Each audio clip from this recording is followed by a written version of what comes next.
For today's video, ituturo ko po sa inyo guys ang 3 kinds of running loops.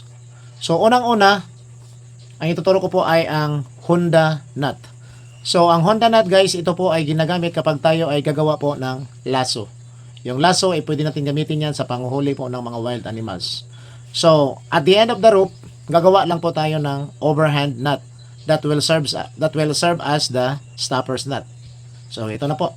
Ulitin ko po. Overhand nut. Make a loop, then ipasok pa itong end of the rope. So this is now the stopper's nut or the overhand nut. Then gagawa po tayo ng overhand, ganyan. At ipapasok lang po natin guys ang ating end of the rope dito. Ganyan. So this is already another overhand. At itong end of the rope, ipapasok din po natin dito between this one and the other one. Sa likod po natin idadaan. Ganito. Then, itighten lang po natin para magawa na po natin ang ating lasso or the Honda nut. So, ito, pwede natin itong i-directly pasok dito sa ating Honda nut. And this is now our lasso. So, pwede po siyang ma-adjust. Pwede na pa itong gamitin kapag tayo ay nanguhuli po ng wild animals. Ito po ang ginagamit ng mga cowboy para manghuli po ng mga wild cow. Next one is the nose nut. So, itong end of the rope, ipapasok lang po natin dito sa ilalim ng ating bite. At iikot po natin ganito.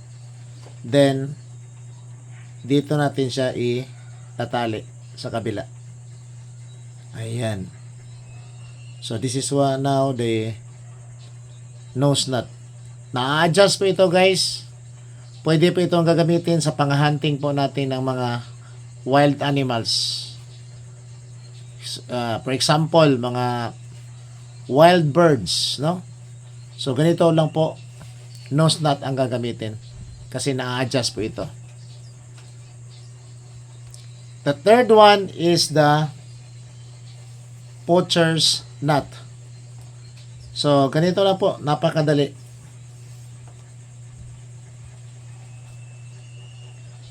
So, ganito po ang poacher's nut. So, we have now a big bite.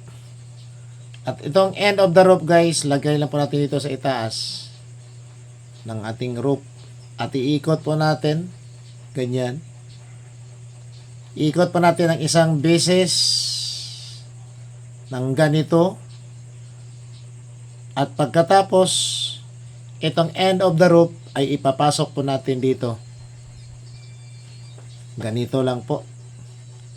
And i-tighten po natin ang ating poacher's nut. And this is also another adjustable nut. Na-adjust po ito ayon sa gusto natin. No? Ganyan. So this is the poacher's nut. Thank you for watching.